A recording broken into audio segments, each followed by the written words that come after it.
This meeting is being recorded.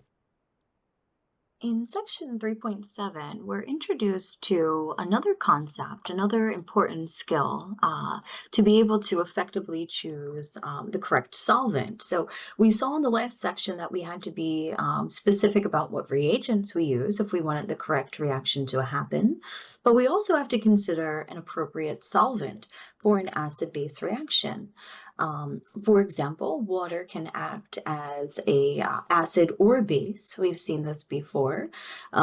So some reagents can react themselves, or solvents rather, can react themselves as an acid or base instead of just surrounding the reactant, which we want it to do, and facilitating collisions. We know that molecules have to collide in order to react, so that's what this solvent should be able to do well without reacting itself. So let's take a look here. If we have water as a solvent, we're limited to how strong an acid we can use, and specifically acids stronger than hydronium, which is the conjugate acid to water, cannot be used in water because the stronger acid would protonate water, and this would result. So we could not use an acid to do a reaction with water as the solvent because the acid would be deprotonated.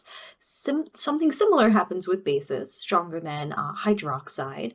So that's our limit. We can't be stronger than hydroxide for bases if water is our solvent, because then our water molecule, or our strong base, would deprotonate the water molecule, and we would end up with this. So the strong base would react and not be able, with the solvent, and not be able to do the reaction that we desire. So let's take a look at a specific case here that we use water as our solvent, and when the base is not stronger than hydroxide. So we want this acetate ion to act as a base, and we're given our pKa value. So we have water's pKa value, and water will then act as an acid. In this case, this will be my base, my acetate ion. And what we can see is that we will have this reagent still available to us, this acetate ion, because our equilibrium greatly favors the left side. The pKa of acetic acid, or product acid here, the conjugate acid to the base that reacted with water, that has a much lower pKa value. Therefore, this is the stronger acid.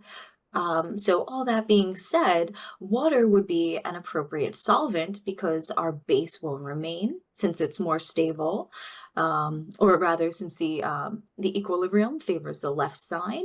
So we do not have to worry about the water reacting with our base. There will be plenty of base left in a solution with water as the solvent. So this happens with strong acids, as we're shown here. We have sulfuric acid. And what happens is the water molecule acts as a base. It will grab this proton here, and we form hydronium. And this deprotonated sulfuric acid is left as our product. So the reason that this happens is because the stronger acid will ionize, and we would form hydronium as a result. So we can actually look at this in terms of our pKa value. So we have a difference between -9 and about -2. So the difference between these two values is, if we did the antilog, we would see about 10 to the 7th power difference. So about 10 million times stronger.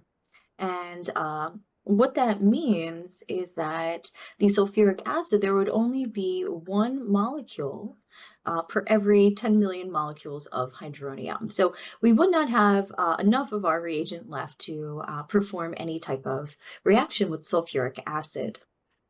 This also affects bases. So when we have water as a solvent, we cannot have bases stronger than hydroxide, as we mentioned previously. And this specific example shown down here, we see this amide ion So that's a nitrogen, with two lone pairs.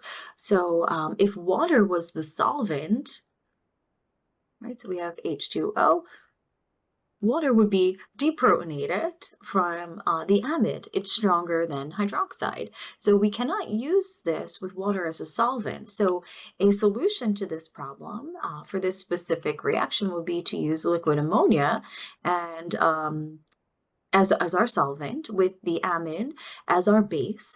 And even if we deprotonated, right, our ammonia here, so 1, 2, 3 hydrogens, even if we grabbed one of these, we would be left with the same thing, right, our amide. So ammonia, in this case, is a suitable solvent for this type of reaction with this specific base stronger than hydroxide.